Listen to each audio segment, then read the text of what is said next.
Aloha, everybody. This is Tiggy Maximus with Tiggy Maximus Talks, episode 210 on Spotify and YouTube.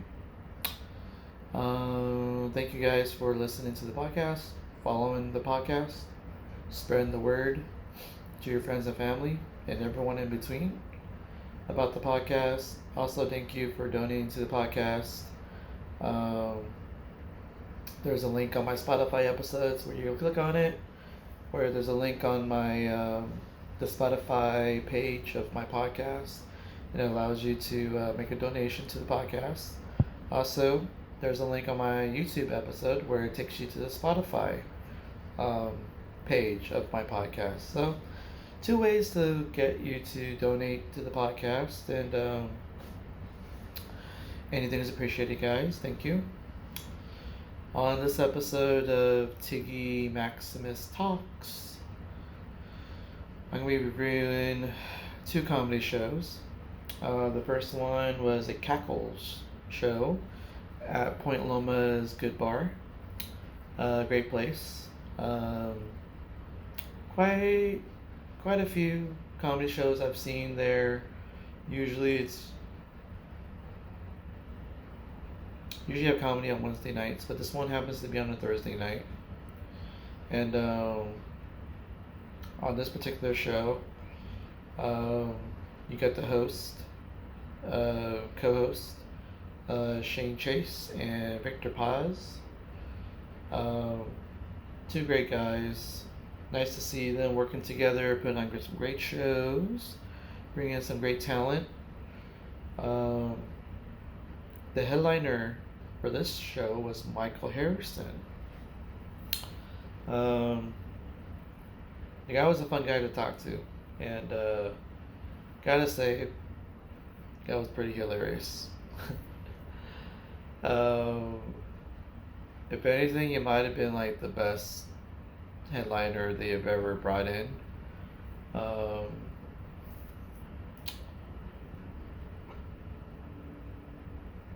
Let's see. I did see Victor Paz go up first, but I think they might have started a couple of minutes early because I showed up at the 8 o'clock slot start time, but I think they had already started. So, kind of get things going. I did notice that Victor did get some chuckles from like the couple of minutes I did see him perform. So Victor did pretty well. Kind of starting off. I think he was sitting on a stool on stage. So I want to say Victor was a 8.3 out of 10. Next up was Shane Chase.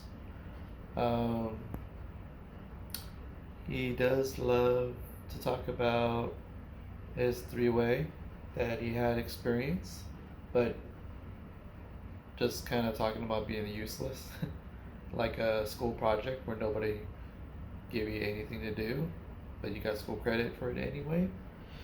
I guess he also has this other thing where he doesn't like his roommate, which is basically his son. So, yeah, they got good couple of jokes for what I can remember. I would say the crowd was kind of into his set. I want to say he was a 8.2 out of 10 for his comedy.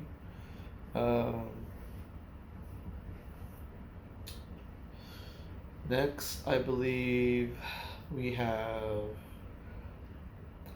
Melissa Wiseman.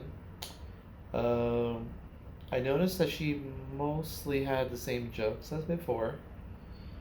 Talking about foodie, wine connoisseur, Fat Deborah. She did kind of have a joke about getting a dick pic, but didn't give the guy the reaction that he wanted, and got her revenge on him by sending the guy the same dick pic that he sent her. and that got some good chuckles. She did have that whole joke about the Korean guy she met overseas dancing at a club, and how she learned the metric system because the guy kept saying 20 centimeters. So those some of those jokes are always pretty good. Definitely can say that no one else has ever done those jokes before. Uh, um, Now, granted, I kind of want to hear some new jokes coming from her, but for the ones that she did, people did laugh. I could hear the chuckles, not the whole room, but I can hear some people laughing um, at every single joke she had. It wasn't everybody at the same time, but she was getting laughs. I want to say Melissa was 8.35,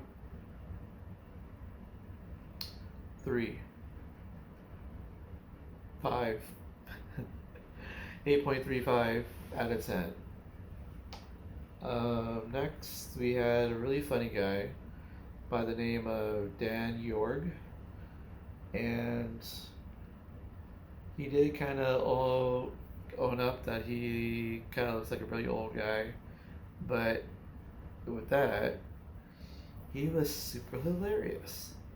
He got a lot of great laughs from the crowd all at the same time for most of his set, and it just surprised me that he did that well with my first time seeing him.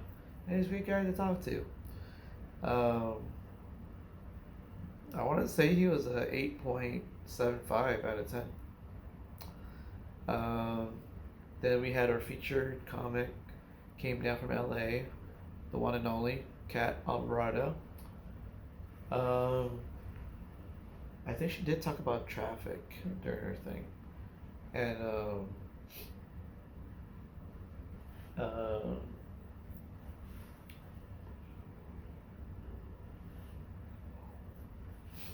I think at times that she did well at times, but I would say that more than half of her set, I think she might have lost the crowd actually. um, but she has some good jokes. Um, she did talk about when she's traveling. Um, but her set was okay. The fact that I could tell that she was losing the crowd a lot during her set, even though she did have some good jokes, but then started to lose them when she might have talked about abortion, she might have talked about dating. So, but I always enjoyed seeing Kat. Um,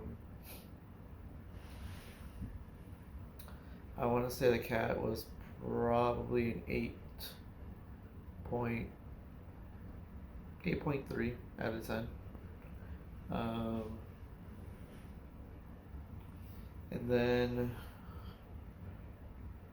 and then we have um, oh the I guess it was our official host, Dr. Anna Briggs. Dr. Anna Biggs, yeah.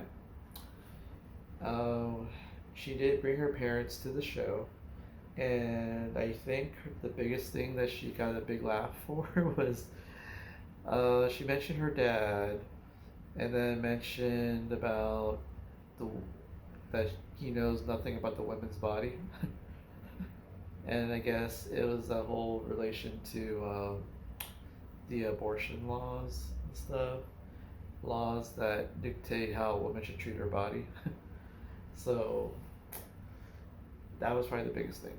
Anna did pretty well. I want to say she was a 8.5 out of 10. I think she also talked about dating too. Um, Dating and babies. But that whole thing with her dad, that one thing about her dad was pretty funny. and I could hear that she thought was probably the best laugh that she ever got for in her set. So yeah, so Anna Biggs, 8.5. That's after her the show. She's pretty cool. And I think her husband was there too. So um, then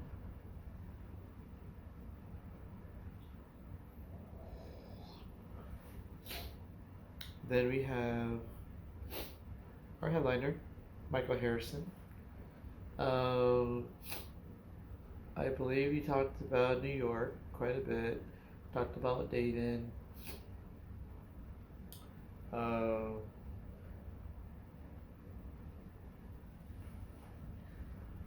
and honestly, he must have been up there for at least 45 minutes, and he did some crowd work. And with his jokes and the crowd work, it was laugh. There's a lot of laughter literally every minute of his set. That's pretty good. And I gotta say, I like Michael. If anything, that might have been the funniest headliner they've ever had on the Cackle show at Good Bar. Funnier than Jarwan Nelson, funnier than Ray Lau. Um,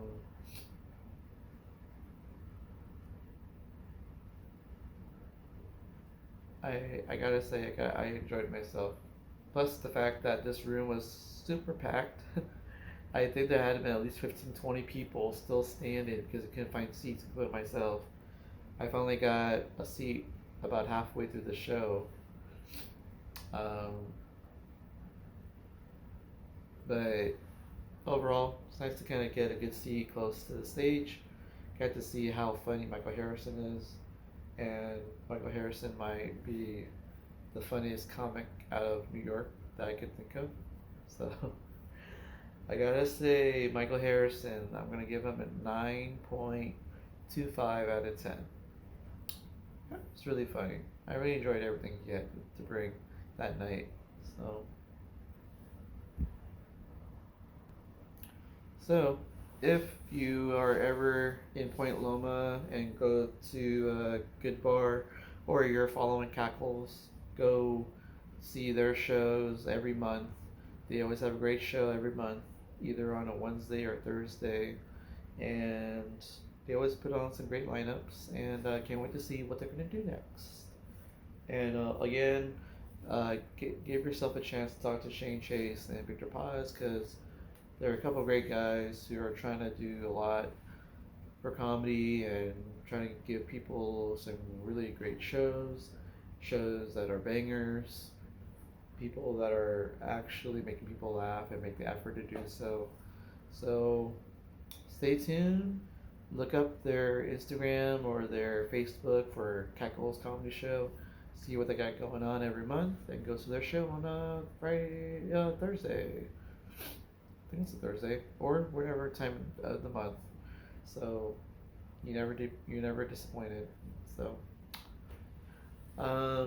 next up, well, I got to be an associate producer again, second time at the Mic Drop Comedy Club in Claremont Mesa Boulevard. I got to work with Gumbo, Jeremy Christian again. He needed my help with the show. I got to host the Nerve Challenge with 3 new people who have never done comedy before.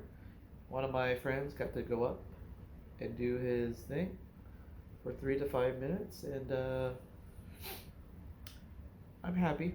And the first guy to go up on this particular night, after I was in the green room once again, they gotta have a lot of great snacks in there, great decor, and apparently everyone was watching the Jake Paul Mike Tyson fight on Netflix inside that green room. Jake Paul won by decision. I would call that the biggest money heist in history. Mike Tyson, Jake Paul got everyone to stream part of the $108 million or 108 million streams through Netflix to watch this fight. Live sports at its best. Um, Anywho, as that fight was going on, I got to see our contestants, except for one. I got to meet Jade. Jade was pretty cool. She was on crutches. She had an incident where a car hit her while she was walking on the street. So she will eventually make a full recovery, but she's always in good spirits. I like that about her. Um, my friend Oscar, I asked him if he wanted to do it. I remember that he wanted to try comedy before, but never really had the platform to do so. This is the perfect opportunity. The guy said yes. And so I had in my mind, after talking to both of these contestants, something about them to kind of talk about them um, as much as I could, and not have a dry intro. So as I got comfy in the green room, got to go out because now it's time to put on the show. It's 10 o'clock show on a Friday night, November 15th. I'm always gonna remember that because Gumbo shows are pretty good. Um, Plus, you get to see me. Um, I gotta say, when the show started, people were kind of filing in. Taylor Great got to start things off. Did his jokes as a cold open. Um, he did talk in an accent to start off the show, like he normally does. It was pretty funny with the accent. Then he talked normal.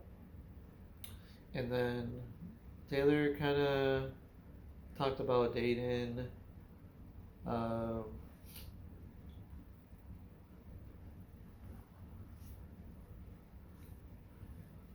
Talked about his dad. Um, he might have talked about driving too. But overall, he got the vibe up in the crowd. It was a nice way to warm up the crowd, actually.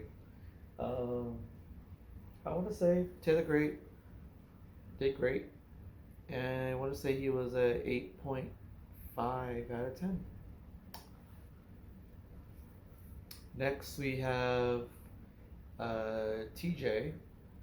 Um, I actually got to ask TJ to talk about random topics during the show because I was gathering a piece of paper for Gumbo to have the people in the crowd write down random topics to have the comedians talk about on stage.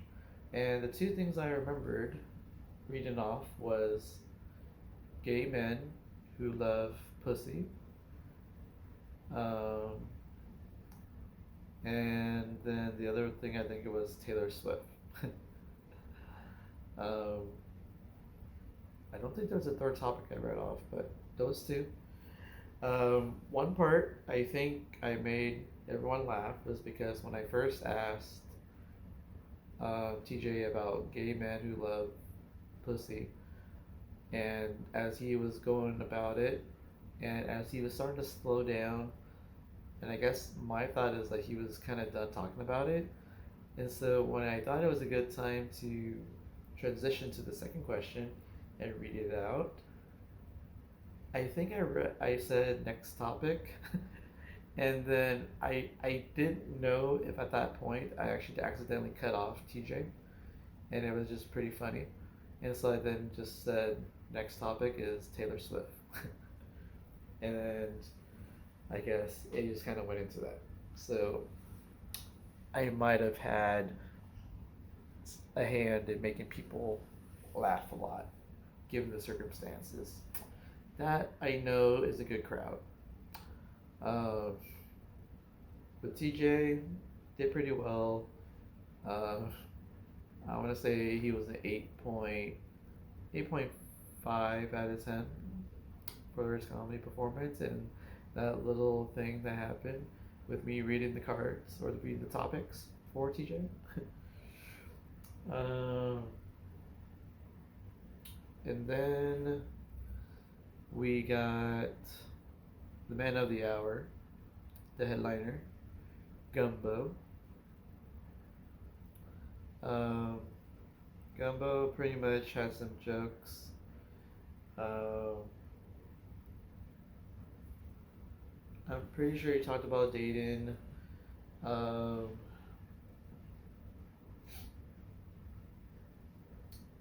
and then um, he had some crowd work done. Um, he might have talked about his dad during the set. Um, but I would say um, he kind of mixed in some old stuff and got in some new stuff in there. So Gumbo was getting some good laughs from the crowd. Um, they were really enjoying it. I enjoyed it. And I want to say Gumbo was 8.75 out of 10. And then my moment in the spotlight. Um, I got to go on stage and I finally heard my music that I requested, Cult of Personality by Living Color, which is the theme song or intro, the walkout song for CM Punk. Um, thanks Erica of Mic Drop for playing that for me because I wanted to actually hear it. The thing is, I don't know if anybody actually recorded it, so when I walked on stage to Cult of Personality, I wanted that to be part of, um, some footage for me to keep forever. So, um, I didn't hear it the first time back in September, but I'm glad I heard it this time in November. I gotta say, I still feel so natural on the microphone and in the spotlight with everybody looking at me, so it was great. I got to talk to Gumbo for a little bit. I just said a random number of how many shows I've been to. I think I said 900 something. Um, but it's kind of cool working with Gumbo. Um, and then we have our three contestants. The third contestant was actually Ken Savage, and I guess he came kind of late because he was coming from somewhere, but he showed up for his segment. So now it's time for me to introduce all three. First person I introduced was Jade, and I kind of remember she told me that she did some charity work. She was on the news. She sold alcohol. She was the number one beer saleswoman in Miami, and trying to do that in San Diego. And I wanted to mention that she was a stunt woman, but I think I had to wait for her to say that because I must have agreed to that in the backstage in the green room. But other than that, she went and did her thing.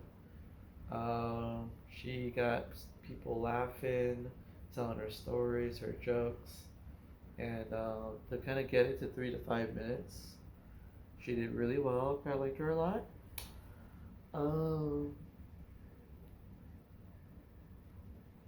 I want to say that she was a 8.4 out of 10. Next was Oscar, my buddy. I introduced him, mentioned how, I met him as a security guard and he was tackling a guy who was trying to steal weed at the cannabis event at the Adams Avenue Street Fair. And he did well telling the story for the most part, but I gotta say he went really fast for the first 90% of his 3 to 5 minutes, and then he kind of tailed off at the end. Um, and I don't remember if he had a great closer or something to end on. So I want to say he was a 8.1 out of 10. Great job, Oscar. And then the last guy to go up, Ken Savage. I actually had Gumbo introduce him because technically I didn't get to meet Ken beforehand. Um, but Ken is a rapper, so it was kind of cool listening to see what he was gonna say. But I gotta say, Ken, I don't remember a lot of jokes being told, but he did tell us about his music career because he's a rapper, and yes, he got the people hyped up, but because there's no jokes that I can remember, I think he was just eight out of 10. Um, so overall, great challenge, great show. I'm glad I was a part of this. Um, and of course, taking some pictures in the green room. It was really cool getting to work with Gumbo again, who happens to be a writer for the Wild and Out with Nick Cannon. So, um, and of course, it's always great to hear some new jokes coming from Gumbo. And overall, it was great to meet Jade. Good to see Oscar again, and it's a good thing to meet with Ken Savage. Hopefully, all three do well. Might try a career in comedy or a side interest in comedy. So can't wait, can't wait. Um, and of course, if you have a chance, go see TJ, go see Taylor Great, Tyler Great, Taylor Great, and of course, whenever he's in town, in town near you, go see Jeremy Gumbo Christian. Uh, and for me, you'll probably see me hanging around comedy shows and just give my 2 cents about everything. So, um, can't wait for the next comedy show. And, well, yeah, Chargers and Ravens are playing each other Monday Night Football. That's November 25th. I can't wait for that football game. Chargers got another primetime game on the slate. They just got bumped into Thursday Night Football on Amazon. They're supposed to play a Sunday game on December 22nd, but they decide to have Amazon move their game from December 22nd to December 19th, Thursday night prime time against the Denver Broncos. Looks like the Chargers are must-see TV. Earlier, they had a game against the Cardinals at Monday Night Football on ESPN Plus. The Chargers did play the Cincinnati Bengals on NBC primetime Sunday Night Football. They're going to be playing Monday Night Football against the Baltimore Ravens. And then they're going to be playing the Kansas City Chiefs on Sunday Night Football on NBC. And the Chargers get another primetime game with the Denver Broncos. And hopefully the Chargers can win all these games. Somewhere in there, after the Ravens game, the Chargers get to play a Sunday morning game against the Atlanta Falcons. So I guess in that game they're going to be going to Atlanta to play the Falcons. The Chargers should beat the Atlanta Falcons. The Chargers should have the upper hand against the Baltimore Ravens. I think they can beat them. And then the Chiefs, I think the Chargers can beat the Chiefs. And then after all that, the Chargers do play the Tampa Bay Buccaneers at home. And then after that, the game with the Broncos. And then the Chargers are going to be playing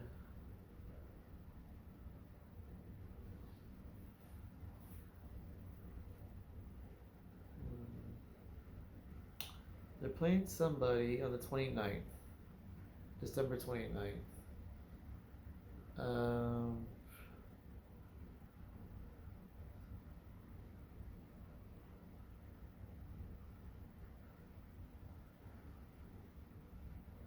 Huh. Well, I just know the Chargers play the Raiders to end the 2024 season on January 5th. So, don't come to me. Anywho, talk to you later, guys. You know the saying goes, boom! Tiggy Maximus, signing off. Baby. Alright, later, guys.